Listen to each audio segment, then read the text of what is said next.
ಪಂಚಾಯಿತಿ ವಿಶೇಷ ಕಾರ್ಯಕ್ರಮಕ್ಕೆ ಸ್ವಾಗತ. ನಾನು ಹರಿಪ್ರಸಾದ್. ದಿನದ ಪ್ರಮುಖ ಸುದ್ದಿಗಳ ನಿಖರ ವರದಿ, ಯಾವುದೇ ಪಕ್ಷಪಾತವಿಲ್ಲದ ನೇರ ಮಾತು, ನಿಮ್ಮನ್ನ ದಾರಿ ತಪ್ಪಿಸದ ವಿಶ್ವಾಸಾರ್ಹ ವಿಶ್ಲೇಷಣೆ. ಇದುವೇ ನ್ಯೂಸ್ 18ನ ಪಂಚಾಯಿತಿ. ಇವತ್ತಿನ ಪಂಚಾಯಿತಿಯಲ್ಲಿ ಎರಡು ಸುದ್ದಿಯನ್ನು ನಿಮಗೆ ಹೇಳ್ತೀನಿ.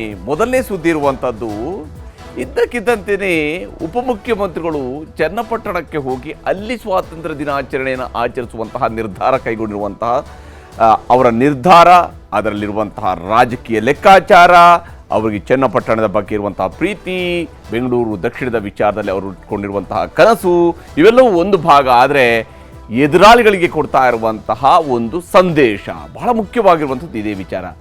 ಚನ್ನಪಟ್ಟಣವನ್ನು ನಾವು ಬೊಂಬೆ ನಾಡು ಅಂತ ಕರಿತೀವಿ. ಕರ್ನಾಟಕದ ಹೆಮ್ಮೆಯ ಬೊಂಬೆಯ ನಾಡು ಚನ್ನಪಟ್ಟಣ. ಈಗ ಚನ್ನಪಟ್ಟಣದ ರಾಜಕೀಯದ ಬೊಂಬೆ ಆಡಿಸೋರು ಯಾರು ಅನ್ನುವಂಥ ಪ್ರಶ್ನೆ ಇದೆ. ಬೈ ಎಲೆಕ್ಷನ್ ಬರ್ತಾ ಇದೆ ಅನ್ನುವಂಥ ಏಕೈಕ ಕಾರಣಕ್ಕಾಗಿ ಬಹಳ ಜಿದ್ದಾಜಿದ್ದಿನಿಂದ ಈ ಒಂದು ಕ್ಷೇತ್ರವನ್ನ DK ಶಿವಕುಮಾರ್ ಅವರು ಕೂಡ ಪರಿಗಣಿಸಿದ್ದಾರೆ. ಯಾಕಂದ್ರೆ ಅವರು ರಾಜಕೀಯದಲ್ಲಿ ಮೊದಲ ಚುನಾವಣೆಯನ್ನು ಅವರು ಎದುರಿಸಿದಂತಹ ಮೊದಲ ಚುನಾವಣೆಯನ್ನು ಸೋತಿರ್ಬೋದು. ಅದಾದ ನಂತರ ಅವರು ಸತತವಾಗಿ ಗೆಲ್ತಾ ಬಂದಿದ್ದಾರೆ ಮತ್ತು ಅವರ ಗೆಲುವಿನಲ್ಲಿ ಮಹತ್ವದ ಪಾತ್ರವನ್ನು ನಿಭಾಯಿಸಿಕೊಂಡು ಬಂದಂಥವರು ಅವರ ತಮ್ಮ DK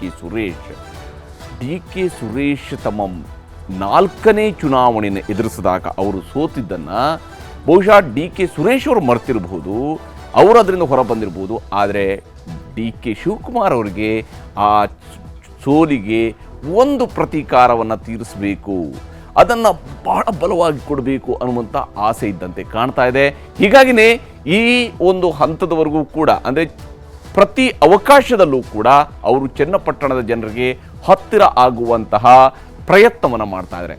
ಬೊಂಬೆ ನಾಡಿನ ಜನ ಬೊಂಬೆಯನ್ನು ಮಾಡೋದರ ಜೊತೆಗೆ ರಾಜಕೀಯದ ಬೊಂಬೆಯನ್ನು ಹೇಗೆ ಆಡಿಸ್ತಾರೆ, ಹೇಗೆ ಆಡಿಸಬಹುದು ಅನ್ನೋದ್ರ ಬಗ್ಗೆಯೂ ಕೂಡ ಕುತೂಹಲ ಇದ್ದೇ ಇದೆ. ಅದರ ಬಗ್ಗೆ ನಾನು ಸುದ್ದಿಯನ್ನು ನಿಮಗೆ ಹೇಳ್ತೀನಿ. ಹಾಗೆಯೇ ಎರಡನೇ ಸುದ್ದಿ ಇರುವಂಥದ್ದು ಬಹಳ ಮುಖ್ಯವಾಗಿ ಜಾತ್ಯತೀತ ಅನ್ನುವಂತಹ ವಿಚಾರವನ್ನು ಪ್ರಧಾನಮಂತ್ರಿ ನರೇಂದ್ರ ಮೋದಿಯವರು ಕೆಂಪು ಕೋಟೆಯ ಮೇಲೆ ನಿಂತು ಮಾತನಾಡುವಾಗ ಹೇಳಿದ್ದಾರೆ. ಜಾತ್ಯತೀತ ಕಾನೂನಾಗಬೇಕು, civil code, uniform civil code ವಿಚಾರಕ್ಕೆ ಸಂಬಂಧಪಟ್ಟಂತೆ ಏಕರೂಪ ನಾಗರಿಕ ಸಂಹಿತೆ. ಇದು BJP ತನ್ನ ಹಿಂದಿನ ತನ್ನ ಮೂಲ ಪಕ್ಷದ ಸಂದರ್ಭದಿಂದಲೂ ಕೂಡ, ಅಂದರೆ BJP ಆಗೋದಕ್ಕಿಂತ ಮುಂಚೆ ಏನು ಜನಸಂಘ ಇತ್ತು, ಜನಸಂಘದ ಸಂದರ್ಭದಿಂದಲೂ ಕೂಡ ಏಕರೂಪ ನಾಗರಿಕ ಸಂಹಿತೆ ಇರಬೇಕು ಅನ್ನುವಂಥ ವಿಚಾರದಲ್ಲಿ ಬಹಳ ದೃಢವಾದಂಥ ನಿಲುವನ್ನು ಹೊಂದಿದಂತಹದ್ದು. BJPಯು ಕೂಡ ಇದನ್ನು ಕಾಲದಿಂದ ಕಾಲಕ್ಕೆ ತನ್ನ ಪ್ರಣಾಳಿಕೆಯಲ್ಲೂ ಕೂಡ ಹೇಳ್ಕೊಂಡು ಬಂದಿತ್ತು. ಈಗ ಜಾತ್ಯತೀತವಾಗಿರುವಂತಹ ಸಂಹಿತೆ ಅಂತ ಹೇಳಿದರೆ ಅದು ಏಕರೂಪ ನಾಗರಿಕ ಸಂಹಿತೆ ಅನ್ನುವಂಥದ್ದನ್ನು ಪ್ರಧಾನಮಂತ್ರಿ ಮೋದಿಯವರು ಹೇಳಿದ್ದಾರೆ. ಸಂವಿಧಾನದ 75 ವರ್ಷ ತುಂಬ್ತಾ ಇದೆ. ಸಂವಿಧಾನ ರಚನೆಯಾಗಿ, ಸಂವಿಧಾನ ಜಾರಿಯಾಗಿ ಭಾರತದಲ್ಲಿ ಮುಂದಿನ ವರ್ಷಕ್ಕೆ ಈ ಹಂತದಲ್ಲಿನೇ 75ನೇ ವರ್ಷ ತುಂಬುವ ಸಂದರ್ಭದಲ್ಲಿನೇ ಈ ಏಕರೂಪ ನಾಗರಿಕ ಸಂಹಿತೆ.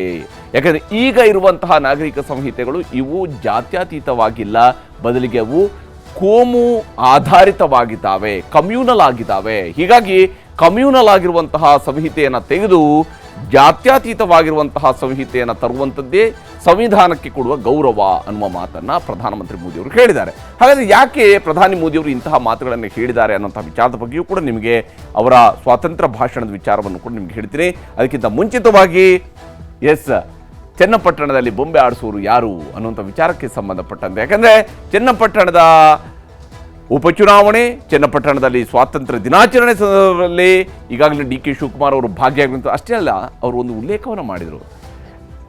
ಚನ್ನಪಟ್ಟಣದ ಶಾಸಕರಾಗಿ 7 ವರ್ಷಗಳ ಅವಧಿಯಲ್ಲಿ ಒಮ್ಮೆಯೂ ಕೂಡ ಇಲ್ಲಿಗೆ ಸ್ವಾತಂತ್ರ್ಯ ದಿನಾಚರಣೆಯ ಸಂದರ್ಭದಲ್ಲಿ HD ಕುಮಾರಸ್ವಾಮಿ ಅವರು ಬಂದಿರಲಿಲ್ಲ, ಈಗ ನಾನು ಬಂದಿದ್ದೀನಿ ಅನ್ನುವಂಥ ಮಾತುಗಳನ್ನೆಲ್ಲ ಹೇಳ್ಕೊಂಡಿದ್ದಾರೆ. ಯಾವ ಸ್ವರೂಪದಲ್ಲಿ ಈ ಒಂದು ರಾಜಕೀಯದ ಲೆಕ್ಕಾಚಾರದೊಂದಿಗೆ ಚನ್ನಪಟ್ಟಣದ ಪ್ರವೇಶ ಆಗಿದೆ DK ಶಿವಕುಮಾರ್ ಅವರದ್ದು ಅನ್ನೋದರ ಬಗ್ಗೆನ ವರದಿಯನ್ನು ನಿಮಗೆ ತೋರಿಸ್ತೀನಿ. ನಾನೇ ಅಭ್ಯರ್ಥಿ ಯಾರಾಗಬಹುದು ಸರ್ ಚನ್ನಪಟ್ಟಣಕ್ಕೆ? ನಾನೇ ಅಭ್ಯರ್ಥಿ. ನೋಡಿದ್ರಲ್ಲ, DK ಶಿವಕುಮಾರ್ ಹೋದಲ್ಲೆಲ್ಲ ಇದನ್ನೇ ಹೇಳ್ತಿರೋದು. ಇವತ್ತು ನೆಲಮಂಗಲದ ವೀರಭದ್ರ ದೇವಾಲಯದಲ್ಲಿ ವಿಶೇಷ ಪೂಜೆ ಮಾಡಿಸಿದ ಬಳಿಕವೂ ಇದನ್ನೇ ಹೇಳಿದ್ದು. ಅಭ್ಯರ್ಥಿ ಯಾರಾಗಬಹುದು ಸರ್ ಚನ್ನಪಟ್ಟಣಕ್ಕೆ? ನಾನೇ ಅಭ್ಯರ್ಥಿ.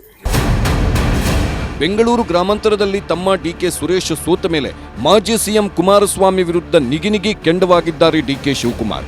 ಕುಮಾರಸ್ವಾಮಿ ರಾಜೀನಾಮೆಯಿಂದ ತೆರವಾಗಿರೋ ಚನ್ನಪಟ್ಟಣವನ್ನ ಗೆಲ್ಲುವುದಕ್ಕೆ ಈಗಾಗಲೇ ಚಕ್ರವ್ಯೂಹವನ್ನೇ ರೂಪಿಸುತ್ತಿದ್ದಾರೆ. ಲೋಕಸಭೆ ಮುಗಿದ ಕೂಡಲೇ ಚನ್ನಪಟ್ಟಣದಲ್ಲಿ ಡಿಕೆ ಶಿವಕುಮಾರ್ ಫುಲ್ ಆಕ್ಟಿವ್ ಆಗಿದ್ದಾರೆ. ಚನ್ನಪಟ್ಟಣ ನಗರ ವಿಧಾನಸಭಾ ಕ್ಷೇತ್ರ ವ್ಯಾಪ್ತಿಯಲ್ಲಿ ಈಗಾಗಲೇ ಸಂಚಾರ ಮಾಡುತ್ತಿರೋ ಡಿಕೆ ಶಿವಕುಮಾರ್ ಈಗಾಗಲೇ ಜನಸಂಪರ್ಕ ಸಭೆ ಮಾಡಿದ್ದಾರೆ. ಹಾಗೆ ತಾಲೂಕು ಮಟ್ಟದ ಅಧಿಕಾರಿಗಳ ಜೊತೆಗೆ ತಾಲೂಕು ಕಚೇರಿಯಲ್ಲಿ ಸಭೆ ಮಾಡಿದ್ದಾರೆ. ಹಾಗೆ ಬಡ ಜನರಿಗೆ ನಿವೇಶನ ನೀಡುವ ಸಲುವಾಗಿ ಪಟ್ಲು ಹಾಗೂ ಹನುಮಂತನಗರದಲ್ಲಿ ಭೇಟಿ ಕೊಟ್ಟು ಪರಿಶೀಲನೆ ನಡೆಸಿದ್ದಾರೆ. ಹೀಗೆ ಕನಕಪುರಕ್ಕಿಂತಲೂ ಚನ್ನಪಟ್ಟಣಕ್ಕೆ ಹೆಚ್ಚು ಆದ್ಯತೆ ಕೊಡುತ್ತಿದ್ದಾರೆ ಡಿಕೆ ಶಿವಕುಮಾರ್. ಸ್ವಾತಂತ್ರ್ಯೋತ್ಸವ ಸಂಪ್ರದಾಯಕ್ಕೆ ಬ್ರೇಕ್. ಚನ್ನಪಟ್ಟಣದಲ್ಲಿ ಡಿಸಿಎಂ ಆಗಿ ಧ್ವಜಾರೋಹಣ. ಚನ್ನಪಟ್ಟಣದ ಮೇಲೆ ಹಿಡಿತ ಸಾಧಿಸುವ ಮತ್ತೊಂದು ವೇದಿಕೆಯನ್ನ ಡಿಕೆಶಿ ಸರಿಯಾಗೇ ಉಪಯೋಗಿಸಿಕೊಂಡಿದ್ದಾರೆ. ಶಾಸಕರಿಲ್ಲದೆ ಕ್ಷೇತ್ರಕ್ಕೆ ಡಿಸಿಎಂ ಆಗಿ ಬಂದ ಡಿಕೆ ಶಿವಕುಮಾರ್ ಸ್ವಾತಂತ್ರ್ಯೋತ್ಸವದ ಧ್ವಜಾರೋಹಣ ಮಾಡಿದ್ದಾರೆ. ಹಾಗೆ ಬೈ ಎಲೆಕ್ಷನ್ಗೂ ರಣಕಹಳೆ ಮೊಳಗಿಸಿದ್ದಾರೆ. ಒಂದೇ ವೇದಿಕೆ, ಇಬ್ಬರಿಗೆ ಟಾಂಗ್. ತವರಲ್ಲೇ ಎಚ್ಡಿಕೆಗೆ ಡಿಕೆ ಪಂಥಾಹ್ವಾನ. ಚನ್ನಪಟ್ಟಣ ಬೈ ಎಲೆಕ್ಷನ್ ಗೆಲ್ಲುವುದಕ್ಕೆ ಇಬ್ಬರೇ ಎದುರಾಳಿಗಳು, ಒಂದು ಕುಮಾರಸ್ವಾಮಿ, ಇನ್ನೊಂದು ಯೋಗೇಶ್ವರ್. ಇವತ್ತು ಸ್ವಾತಂತ್ರ್ಯೋತ್ಸವದ ವೇದಿಕೆಯಲ್ಲಿ ಇಬ್ಬರಿಗೂ ಮೆಸೇಜ್ ಕೊಟ್ಟರು ಡಿಕೆಶಿ. ಸಿಪಿ ಯೋಗೇಶ್ವರ ಪಕ್ಕದಲ್ಲೇ ಕೂರಿಸಿಕೊಂಡಿದ್ದರೂ ಮಾತೇ ಇಲ್ಲ. ಒಂದೇ ಒಂದು ಸಲ ಮುಖ ನೋಡಿ ನಕ್ಕು ಸುಮ್ಮನಾದ್ರೂ ಅಷ್ಟೇ. ಇನ್ನು ಸ್ವಾತಂತ್ರ್ಯೋತ್ಸವದ ಭಾಷಣದಲ್ಲಿ ಡಿಕೆಶಿ ನೇರ ಟಾರ್ಗೆಟ್ ಆಗಿದ್ದದ್ದು ಕುಮಾರಸ್ವಾಮಿ. ಈ ಭಾಗ ನಾವೆಲ್ಲ ಬೆಂಗಳೂರು ಜಿಲ್ಲೆಗೆ ಸೇರಿದಂತ ಜನ, ಇದನ್ನ ಬೆಂಗಳೂರು ದಕ್ಷಿಣ ಜಿಲ್ಲೆ ಅಂತ ಹೇಳಿ ಹೆಸರನ್ನ ಮರು ನಾಮಕರಣ ಮಾಡಬೇಕು ಅಂತ ಹೇಳಿ ಈಗಾಗಲೇ ಎಲ್ಲ ನಮ್ಮ ನಾಯಕರುಗಳು ಅಧಿಕಾರಿಗಳ ಹತ್ರ ಚರ್ಚೆ ಮಾಡಿ ಈಗಾಗಲೇ ತೀರ್ಮಾನವನ್ನ ಮಾಡಿ ನಿಮ್ಮನ್ನ ಬಿಟ್ಟು ಹೋಗುವಂತ ಪ್ರಶ್ನೆ ನನಗಿಲ್ಲ. ನಿಮಗೆ ಸಹಾಯ ಮಾಡಲು ಬಂದಿದ್ದೇನೆ. ನಡುವಿನ ಕ್ಷೇತ್ರವನ್ನ ಬಿಟ್ಟು ಹೋದರೆ ಜನರಿಗೆ ಅವಮಾನ ಮಾಡಿದಂಗ ಆಗ್ತದೆ. ನಾನು ರಾಜಕಾರಣ ಮಾಡಲು ಬಂದಿಲ್ಲ. ಅಭಿವೃದ್ಧಿ ಎಂದರೆ ಏನನ್ನು ಮಾಡಲಿಕ್ಕೆ ಸಾಧ್ಯ ಎಂಬುದನ್ನ ತೋರಿಸುವ ಪ್ರಯತ್ನ ಮಾಡಲು ಬಂದಿದ್ದೇನೆ. ಚನ್ನಪಟ್ಟಣ ತಾಲೂಕಿಗೆ 150 ಕೋಟಿ ರೂಪಾಯಿಯನ್ನ ವಿಶೇಷವಾಗಿ ಮಂಜೂರಾತಿಯನ್ನ ಮಾಡಿ ಒಂದು ಆದೇಶವನ್ನ ಅಭಿವೃದ್ಧಿಗೆ ಪಂಚಾಯಿತಿ ಮಟ್ಟದಲ್ಲಿ ಆಗ್ಬೇಕಾದಂತ ಕಾರ್ಯಕ್ರಮಗಳನ್ನ ರೂಪಿಸಲಿಕ್ಕೆ ಈಗಾಗಲೇ ಕೊಟ್ಟಿದ್ದಾರೆ. ಸ್ವಾತಂತ್ರ್ಯೋತ್ಸವದ ಭಾಷಣ ಅಷ್ಟೇ ಅಲ್ಲ, ಅದರಾಚೆಗೂ ಡಿಕೆಶಿ ಟಾರ್ಗೆಟ್ ಕುಮಾರಸ್ವಾಮಿಯೇ. ಚನ್ನಪಟ್ಟಣ ನನಗೆ ಬಹಳ ಹತ್ತಿರವಾದ್ದು, ಪ್ರಿಯವಾದಂಥ ಜಾಗ. ನಾಯಕತ್ವ ಇಲ್ಲ ಇಲ್ಲಿ, ನನಗೆ ಸಮಾಧಾನ ತರಲಿಲ್ಲ. ನಾನೆಲ್ಲ ಕನಕಪುರದಲ್ಲೂ ನೋಡಿದ್ದೀನಿ, ಭಾಳ ಚೆನ್ನಾಗಿ ಅಪ್ಗ್ರೇಡ್ ಆಗಿದೆ. ನಮ್ಮ ಜಿಲ್ಲಾಧಿಕಾರಿಗಳಿಗೆಲ್ಲ ಹೇಳಿದ್ದೀನಿ. ಮೊದಲಿಂದನೂ ಶಿಕ್ಷಣಕ್ಕೆ ಅತಿ ಹೆಚ್ಚು ಗ್ರಾಜ್ಯುಯೇಟ್ಗಳನ್ನು ಕೊಡ್ತಿದ್ದಂಥ ಈ ತಾಲೂಕು, ಅದು ಸರಿಯಾದ ರೀತಿ ಟೋನ್ ಮಾಡಬೇಕು. ಆ ಕೆಲಸ ಮಾಡಬೇಕಾಗಿದೆ. ಮುಂದಿನ ದಿನಗಳಲ್ಲಿ ಮಾಡೋಣ. ನಾನು ಹಿಂದೆ ರಾಮನಗರದಲ್ಲೂ ಜಿಲ್ಲಾ ಮಂತ್ರಿಯಾಗಿ ಹೋಗ್ತಿದ್ದೆ. ಅಲ್ಲಿ ಲೋಕಲ್ MLA ಪಾಪ ದೇಶಕ್ಕೆ ಸ್ವಾತಂತ್ರ್ಯ, ರಾಜ್ಯೋತ್ಸವ, ರಕ್ಷಣೆ ಅವ್ರು ಯಾವುದಕ್ಕೂ ಬರ್ತಿರ್ಲಿಲ್ಲ ಪಾಪ. 6 ವರ್ಷದಲ್ಲಿ 6-7 ವರ್ಷದಲ್ಲಿ ಒಂದಿನೂ ಬರಲಿಲ್ವಂತೆ. ಪಾಪ ಅವ್ರಿಗೆ ಅನುಭವ ಇಲ್ಲ, ದೇಶದ ಸ್ವಾತಂತ್ರ್ಯ, ಇತಿಹಾಸ ಅವೆಲ್ಲ ಅದ್ರ ಬಗ್ಗೆ ಕಾಳಜಿ ಇಲ್ಲ. ಚನ್ನಪಟ್ಟಣದಲ್ಲಿ ಬೊಂಬೆ ಆಡಿಸೋದಕ್ಕೆ ಪಣತೊಟ್ಟು ನಿಂತಿರೋ ಡಿಕೆಶಿ ಮುಂದಿವೆ ಹಲವು ಆಯ್ಕೆಗಳು. ಕುಮಾರಸ್ವಾಮಿ ಸೋಲಿಸೋದೊಂದೇ ಡಿಕೆ ಶಿವಕುಮಾರ್ ಟಾರ್ಗೆಟ್. ಕುಮಾರಸ್ವಾಮಿ ಅಭ್ಯರ್ಥಿ ಸೋಲಿಸಲು ರಣತಂತ್ರ ಮಾಡುತ್ತಿದ್ದಾರೆ. ಕಾಂಗ್ರೆಸ್ ಅಭ್ಯರ್ಥಿಯಾಗಿ ಡಿಕೆ ಸುರೇಶ್ ಕಣಕ್ಕಿಳಿಸೋ ಸಾಧ್ಯತೆಗಳಿವೆ. ಯೋಗೇಶ್ವರ್ ಬಂದ್ರೆ ಕೈ ಅಭ್ಯರ್ಥಿಯಾಗೋ ಸಾಧ್ಯತೆಗಳೇ ಹೆಚ್ಚು. ಆದರೆ ಯೋಗೇಶ್ವರ್ ನಡೆ ನಿರ್ಧಾರಗಳ ಬಳಿಕ ಡಿಕೆ ರಣವ್ಯೂಹ ರೂಪುಗೊಳ್ಳುತ್ತದೆ. ಯೋಗೇಶ್ವರ್ ಬರೋದಾದ್ರೆ ಬರಲಿ ಅಂತಾನೂ ಹೇಳುತ್ತಿದ್ದಾರೆ ಪಕ್ಷದ ಹಿರಿಯರು. ಬಿಜೆಪಿಯ ಯೋಗೇಶ್ವರು ಮತ್ತು ಜನತಾದಳದ ನಾಯಕರುಗಳು ವ್ಯತ್ಯಾಸ ಇದೆ. ಅವರ ನಮ್ಮಲ್ಲಿ ಯಾವುದೂ ಗೊಂದಲ ಇಲ್ಲ, ಮಾಹಿತಿ ನನ್ನ ಹತ್ರನೂ ಇಲ್ಲ, ಚರ್ಚೆನೂ ಆಗಿಲ್ಲ. ಈಗ ಯಾವುದೂ ಆ ಥರದಿಲ್ಲ. ಅವರಿಬ್ಬರಲ್ಲಿ ಡಿಫರೆನ್ಸ್ ಬಂದಿರ್ತಕ್ಕಂಥದ್ದು ನಿಮ್ಗೆ ಗೊತ್ತಿದೆ. 11ನೇ ತಾರೀಕು ಪ್ರತ್ಯೇಕ ಸಭೆಯನ್ನು ಘೋಷಣೆ ಮಾಡಿದರು. ಈಗ ಸಭೆಯಿಂದ ಹೊರಗಡೆ ಬಂದಿದ್ದಾರೆ ಯೋಗೇಶ್ವರು. ಮತ್ತೆ ಒಂದಾಗ್ತಾರೋ ಅಥವಾ ಕ್ಯಾಂಡಿಡೇಟ್ ಮೇಲೆ ಭಿನ್ನಾಭಿಪ್ರಾಯ ಬರ್ತಾರೋ ಅಥವಾ ಬೇರೆ ಪಕ್ಷದ ಕಡೆ ಬಾಗಿಲು ತಡ್ತಾರೋ ಯೋಗೇಶು, ಅದು ಗೊತ್ತಿಲ್ಲ. ಬಂದರೆ ಮಾತಾಡಿ, ಯಾರು ಬರಕಾದ್ರೂ ಪಕ್ಷ ಸಿದ್ಧಾಂತ ವಹಿಸಿ ತಪ್ಪೇನಿಲ್ಲ. ಚನ್ನಪಟ್ಟಣದಲ್ಲಿ ಡಿಕೆಶಿ ಹೀಗೆ ಆಕ್ಟಿವ್ ಆಗಿರೋವಾಗಲೇ ದೆಹಲಿ ಮಟ್ಟದಲ್ಲಿ ಲಾಭಿ ಮಾಡುತ್ತಿದ್ದಾರೆ ಸಿಪಿ ಯೋಗೇಶ್ವರ್. ಈಗಾಗಲೇ ಒಂದು ಸುತ್ತಿನ ದೆಹಲಿ ಪ್ರವಾಸ, ವರಿಷ್ಠರೊಂದಿಗೆ ಸಭೆ ಆಗಿದೆ. ನಾಳೆ ಅಥವಾ ನಾಡಿದ್ದು ಮತ್ತೆ ದೆಹಲಿಗೆ ಹೋಗೋ ಸಾಧ್ಯತೆಗಳಿವೆ. ಸ್ವತಂತ್ರವಾಗಾದ್ರೂ ಸರಿ, ನಾನೇ ನಿಲ್ಲುತ್ತೇನೆ ಎಂಬ ಸುಳಿವನ್ನೂ ನೀಡಿದ್ದಾರೆ ಯೋಗೇಶ್ವರ್. ನಾನು ಸ್ಪಷ್ಟವಾಗಿ ಹೇಳ್ತಾ ಇದ್ದೀನಿ, ನಾನು ಈ ಕ್ಷೇತ್ರವನ್ನು ನನ್ನ ತಾಲೂಕಿನ ಜನ ನನ್ನ ಮೇಲೆ ವಿಶ್ವಾಸ ಇಟ್ಟಿದ್ದಾರೆ. ನನ್ನನ್ನು ಈ ಸಾರಿ ಗೆಲ್ಸ್ಕೋತಾರೆ, ಯಾವುದೇ ಸಿಂಬಲಲ್ಲೂ ಗೆಲ್ಸ್ಕೋತಾರೆ, ಅದರಲ್ಲಿ ನನಗೆ ಡೌಟೇ ಇಲ್ಲ. ನಾನು ಮೊದಲಿಂದ ಹೇಳ್ತಾನೆ, ಹಿಂಗೆ ನನ್ನ ಮಾತೃಪಕ್ಷಗಳು ಡ್ಯಾಮೇಜ್ ಮಾಡಿದಾಗ, ನನಗೆ ಅವಕಾಶ ಕೊಡದೆ ಹೋದಾಗ ನನ್ನ ಜನ ತಾಲೂಕಿನಲ್ಲಿ ಕೈ ಹಿಡಿದಿದ್ದಾರೆ. ನಾನು ನನ್ನ ಮಾತೃಪಕ್ಷ ದೆಹಲಿಗೆ ಹೋಗ್ತೀನಿ, ನಮ್ಮ ಪಕ್ಷದ ವರಿಷ್ಠರನ್ನ ಎಲ್ಲರನ್ನೂ ಭೇಟಿ ಆಗ್ತೀನಿ. ಒಂದೇ ಭೇಟಿಯಲ್ಲಿ ಆಗಲ್ಲ, ಆಗಸ್ಟ್ 15 ಬಂದಿರೋದ್ರಿಂದ 16ನೇ ತಾರೀಕು ಆದಮೇಲೆ ಪುನಃ ಹೋಗ್ತೀವಿ. ನಮ್ಮ ರಾಜ್ಯದ ನಾಯಕರು ಕೂಡ ಭರವಸೆ ಕೊಟ್ಟಿದ್ದಾರೆ, ರಾಷ್ಟ್ರೀಯ ನಾಯಕರು ಕೂಡ ನಾನು ಮಾತಾಡಿದ್ದೀನಿ, ಎಲ್ಲರೂ ಬಾ ಅಂತ ಹೇಳಿದ್ದಾರೆ. ನೋಡೋಣ, ಅಲ್ಲಿ ಕುಮಾರಸ್ವಾಮಿ ಅವ್ರ ಮನಸ್ಸು ಬದಲಾಯಿಸ್ಬೋದು. ಅವ್ರು ಒಪ್ಕೊಂಡ್ರೆ ಸಂತೋಷ, ಒಪ್ಸ್ಕೋದ್ರೆ ನೋಡೋಣ ಮುಂದೊಂದು ದಾರಿ. ಹೀಗೆ ರಾಜ್ಯ ರಾಜಕಾರಣವೆಲ್ಲವೂ ಇದೀಗ ಚನ್ನಪಟ್ಟಣದ ಸುತ್ತಲೂ ಗಿರಿಕಿ ಹೊಡೆಯುತ್ತಿದೆ. ಮಹಾರಾಷ್ಟ್ರ ಚುನಾವಣೆ ಹೊತ್ತಿಗೆ ಚನ್ನಪಟ್ಟಣ, ಶಿಗ್ಗಾವಿ, ಸಂಡೂರು ಕ್ಷೇತ್ರಗಳಿಗೂ ಉಪಚುನಾವಣೆ ಘೋಷಣೆ ಆಗೋದು ನಿಶ್ಚಿತ. ಅಷ್ಟರವರೆಗೂ ಈ ಎಲ್ಲ ರಾಜಕೀಯ ಗಾಸಿಪ್ಗಳು ಜೀವಂತವಾಗೇ ಇರುತ್ತವೆ. Bureau report, news 18. ಇಲ್ಲಿ ಸಿ ಪಿ ಯೋಗೇಶ್ವರ್ ಅವರು ಮಾತೃಪಕ್ಷ ಅಂತ ಹೇಳಿದಾಗ ನಿಜಕ್ಕೂ ಕೂಡ ಸ್ವಲ್ಪ ಕನ್ಫ್ಯೂಷನ್ ಆಗುವಂಥದ್ದು. ಯಾಕಂದರೆ ಅವ್ರು ಯಾವುದನ್ನು ಮಾತೃಪಕ್ಷ ಅಂತ ಹೇಳ್ತಾರೆ ಅನ್ನೋದು ಗೊತ್ತಾಗೋದಿಲ್ಲ. ಅವರು ಇಲ್ಲಿ ಬಿ ಜೆ ಪಿಯನ್ನು ಮೂಲವಾಗಿ ಇಟ್ಕೊಂಡು ಹೇಳಿದಂತಹ ಮಾತಾಗಿದ್ರು ಕೂಡ ಅವರು ಮಾತೃಪಕ್ಷಕ್ಕೆ ಹೋಗ್ತಾರೆ ಅಂತ ಹೇಳುವಂಥದ್ದು ಆ ವಿಚಾರ ಬಂದಾಗ ಕಾಂಗ್ರೆಸ್ಸಿಂದ ಬಂದಂಥವ್ರು, ಅಫ್ಕೋರ್ಸ್ ಅವರು ಇಂಡಿಪೆಂಡೆಂಟ್ ಆಗಿ ತಮ್ಮ ರಾಜಕಾರಣವನ್ನು ಆರಂಭಿಸಿದಂಥವ್ರು, ನಂತರ ಕಾಂಗ್ರೆಸ್ನಿಂದ ಗೆದ್ದಿದ್ದಾರೆ, ಹಾಗೆಯೇ ಸಮಾಜವಾದಿ ಪಕ್ಷದಿಂದ ಗೆದ್ದಿದ್ದಾರೆ, BJPಯಲ್ಲೂ ಕೂಡ ಗೆದ್ದಿರುವಂಥವ್ರು. ಹೀಗಾಗಿ ಅವರು ಈಗ ರಾಜಕೀಯವಾಗಿ ಯಾವ ನಡೆ ನಡೀತಾರೆ ಅನ್ನೋದು ಬಹಳ ಮುಖ್ಯ ಆಗಿದೆ. ಆದರೆ ಇಲ್ಲಿ ಬಹಳ ಮುಖ್ಯವಾಗಿ ಇನ್ನೊಂದು ಕೆಲವೊಂದು ಅಂಶಗಳು ನಾವು ನೋಡಲೇಬೇಕು. ಬೊಂಬೆ ಆಡಿಸೋರು ಯಾರು ಅನ್ನೋಂಥ ವಿಚಾರಕ್ಕೆ ಬಂದಾಗ ಲೋಕಸಭೆ ಮತ್ತು ಪಾದಯಾತ್ರೆಯ ನಂತರ, ಲೋಕಸಭೆ ಚುನಾವಣೆ ಮತ್ತು ಈಗೇನು ದೋಸ್ತಿಗಳು ನಡೆಸಿರುವಂತಹ ಪಾದಯಾತ್ರೆಯ ನಂತರ ಪಟ್ಟಣದ ಫೈಟ್ ಜೋರಾಗ್ತಾ ಇದೆ. ಚನ್ನಪಟ್ಟಣದ ಫೈಟ್ ಬಹಳ ಜೋರಾಗ್ತಾ ಇದೆ. ಚನ್ನಪಟ್ಟಣದ ದೊರೆಯಾಗೋದಕ್ಕೆ ದಿಗ್ಗಜರ ನಡುವೆ ಈಗ ಕಾಳಗ ನಡೀತಾ ಇದೆ. ಅಲ್ಲಿ ಅಫ್ಕೋರ್ಸ್ ಸಿ ಪಿ ಯೋಗೇಶ್ವರ್ ಅವರಿಗೆ ತನ್ನದೇ ಆದಂತ ಹಿಡಿತಾ ಇದೆ, ಆ ಕ್ಷೇತ್ರದಲ್ಲಿ ತನ್ನದೇ ಆದಂತ ಹಿಡಿತ ಅವ್ರಿಗಿದೆ. ಆದರೆ ಅವ್ರಿಗೆ ಗೆಲುವನ್ನ ಕನ್ವರ್ಟ್ ಮಾಡಬೇಕು ಅಂತ ಹೇಳಿದ್ರೆ, ಈಗ ಕಾಂಗ್ರೆಸ್ನಲ್ಲಿ ಅವರು ಇದ್ದಾಗ ಗೆಲುವು ಅವ್ರಿಗೆ ಈಸಿ ಆಗ್ತಾ ಇತ್ತು, ಬಿಜೆಪಿಯಿಂದ ಬಂದಾಗ ಅವ್ರಿಗೆ ಸವಾಲು ದೊಡ್ಡದಿತ್ತು. ಹೀಗಾಗಿ JDS ಅಲ್ಲಿ ಗೆಲ್ಲೋದಕ್ಕೆ ಅನುಕೂಲ ಆಯಿತು. HD ಕುಮಾರಸ್ವಾಮಿ ಅವರು ಗೆಲ್ತಾ ಇದ್ರು. ಒಕ್ಕಲಿಗರ ಕೋಟೆಯನ್ನು ಭೇದಿಸೋದಕ್ಕೆ ಗೌಡರ ರಣವ್ಯೂಹ ರಚನೆ ಆಗ್ತಾ ಇದೆ. ಮೂರು ಪಕ್ಷಗಳ ವಿಚಾರವನ್ನ ನೋಡಿದಾಗ್ಲೂ ಕೂಡ, ಅಂದ್ರೆ ಈಗ ಸಿ ಪಿ ಯೋಗೇಶ್ವರನ BJP, ಕುಮಾರಸ್ವಾಮಿ ಅವರನ್ನ JDS ಅನ್ನುವಂಥ ರೀತಿಯಲ್ಲಿ ನೋಡಿದಾಗ್ಲೂ ಮೂರೂ ಪಕ್ಷಗಳಲ್ಲೂ ಕೂಡ ಗೌಡರ ರಣವ್ಯೂಹವೇ ಅಲ್ಲಿ ನಡೀತಾ ಇದೆ. ಒಕ್ಕಲಿಗ ನಾಯಕರ ನಡುವೆ ಫೈಟ್ ನಡೀತಾ ಇದೆ.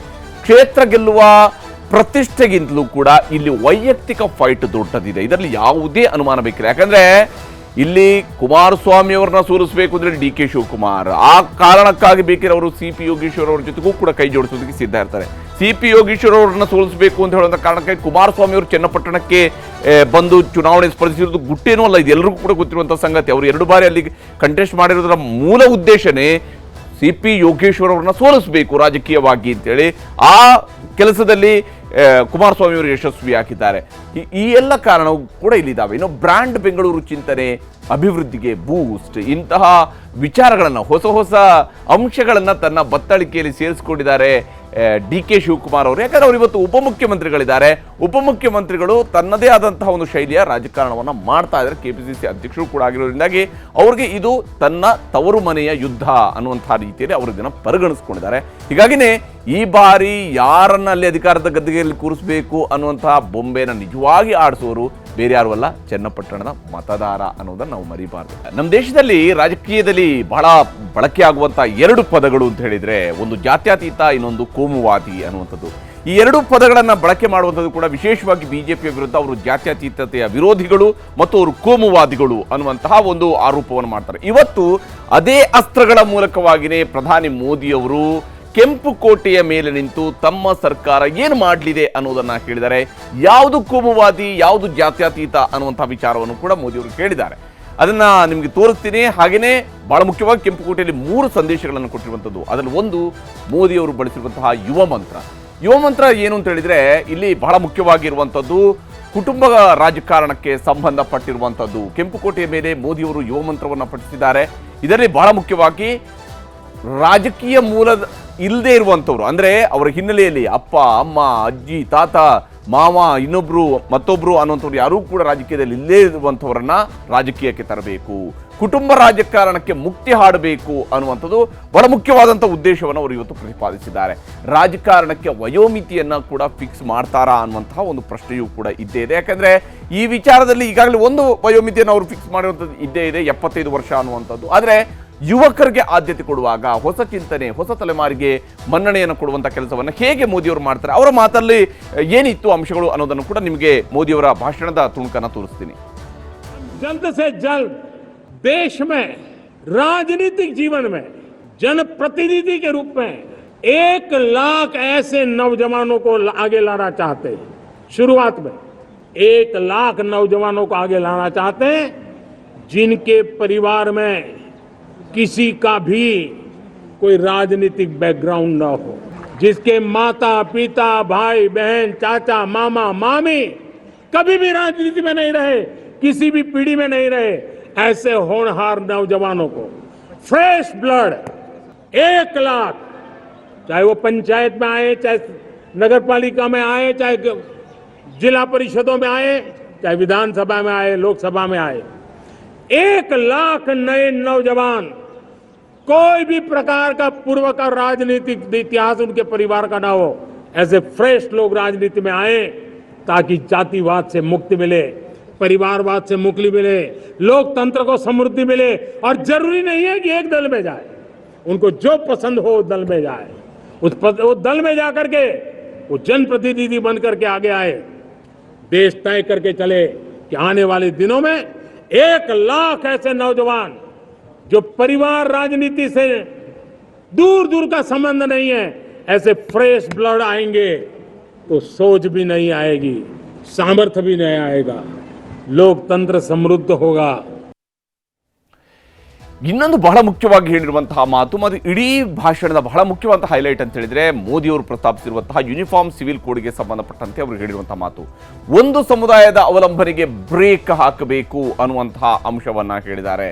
ಹಾಗೆಯೇ ಸಿವಿಲ್ ಕೋಡ್ ಮೂಲಕ ಸರ್ವರಿಗೂ ಆದ್ಯತೆಯನ್ನು ನೀಡಬೇಕು ಅನ್ನುವಂತಹ ವಿಚಾರವನ್ನು ಕೂಡ ಪ್ರಸ್ತಾಪಿಸಿದ್ದಾರೆ. ಈ ಮೂಲಕವಾಗಿ ನಾನಾ ಅಂಶಗಳ ಗಲಭೆ, ದ್ವೇಷ, ಕಿಚ್ಚು, ಕ್ರೌರ್ಯಕ್ಕೆ ಕಡಿವಾಣ ಹಾಕುವಂಥದ್ದು, ಧರ್ಮಾಧಾರಿತ ಜಗಳಕ್ಕೆ ಬ್ರೇಕ್ ಹಾಕಿಸುವಂತಹ ಕೆಲಸವನ್ನು ಮಾಡಬಹುದು ಅನ್ನುವಂಥದ್ದು, ಹೀಗೆ ಸಿವಿಲ್ ಕೋಡ್ ಮೂಲಕ ಇಡೀ ಭಾರತ ಒಂದಾಗುತ್ತೆ ಅನ್ನುವಂತಹ ದೃಷ್ಟಿಯಲ್ಲಿ ಸಂವಿಧಾನದ 75ನೇ ವರ್ಷದ ಸಂದರ್ಭದಲ್ಲಿ ಇದು ಆಗಬೇಕು ಅನ್ನುವಂಥ ಮಾತನ್ನು ಮೋದಿಯವರು ಹೇಳಿದ್ದಾರೆ.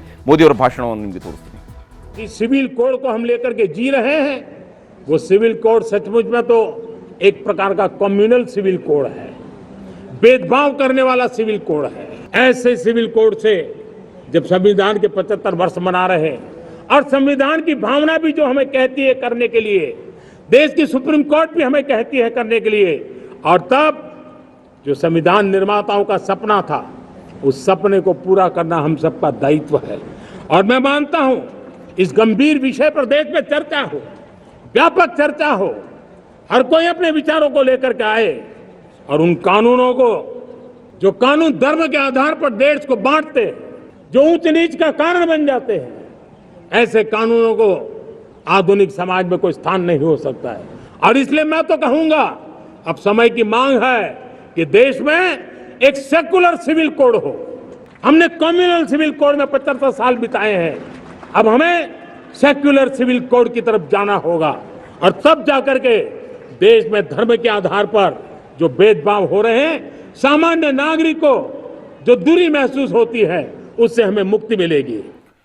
ಇನ್ನೊಂದು ಬಹಳ ಮುಖ್ಯವಾದಂತಹ ವಿಚಾರವನ್ನ ಮೋದಿಯವರು ಪ್ರಸ್ತಾಪ ಮಾಡಿರುವುದು ಮಹಿಳಾ ಸುರಕ್ಷತೆಗೆ ಸಂಬಂಧಪಟ್ಟಂತೆ, ಮಹಿಳಾ ಸಬಲೀಕರಣಕ್ಕೆ ಮೋದಿಯವರು ಬಹಳಷ್ಟು ವಿಚಾರಗಳನ್ನು ಪ್ರಸ್ತಾಪ ಮಾಡಿದ್ದಾರೆ. ಅದರಲ್ಲೂ ವಿಶೇಷವಾಗಿ ಕೋಲ್ಕತ್ತಾದಲ್ಲಿ ಆಗಿರುವಂತಹ ಏನು ವಿದ್ಯಾರ್ಥಿನಿಯ ಮೇಲೆ, ವೈದ್ಯ ವಿದ್ಯಾರ್ಥಿನಿಯ ಮೇಲೆ ಆಗಿರುವಂತಹ ರೇಪ್ ಆ್ಯಂಡ್ ಮರ್ಡರ್ ಇದೆಯಲ್ಲ, ಈ ವಿಚಾರವನ್ನು ಕೂಡ ಬಂದಿಟ್ಕೊಂಡು ಮಹಿಳಾ ದೌರ್ಜನ್ಯಗಳ ವಿಚಾರದಲ್ಲಿ ಗಲ್ಫ್ ರಾಷ್ಟ್ರಗಳಂತೆ ಹಾಗಾದರೆ ನಮ್ಮಲ್ಲೂ ಕೂಡ ಶಿಕ್ಷೆ ಆಗುತ್ತೆ, ಯಾಕಂದರೆ ಸಾರ್ವಜನಿಕ ಶಿಕ್ಷೆಯ ವಿಚಾರವನ್ನು ಕೂಡ ಪ್ರಸ್ತಾಪ ಮಾಡಿದರೆ ಶಿಕ್ಷೆ ಕೊಟ್ಟ ಮೇಲೂ ಕೂಡ ದೌರ್ಜನ್ಯಕ್ಕೆ ಬ್ರೇಕ್ ಬೀಳಲ್ವಾ ಅನ್ನುವಂಥದ್ದು. ಹಾಗೆಯೇ ಕೆಂಪುಕೋಟೆಯ ಮೇಲೆ ಮೋದಿಯವರು ಈ ಒಂದು ಅತಿದೊಡ್ಡ ಘೋಷಣೆಯನ್ನು ಮಾಡಿದ್ದಾರೆ. ಇದರಲ್ಲಿ ಮೋದಿಯವರು ಏನು ಹೇಳಿದ್ದಾರೆ ಅನ್ನೋದು ನಿಮಗೆ ತೋರಿಸ್ತೀನಿ.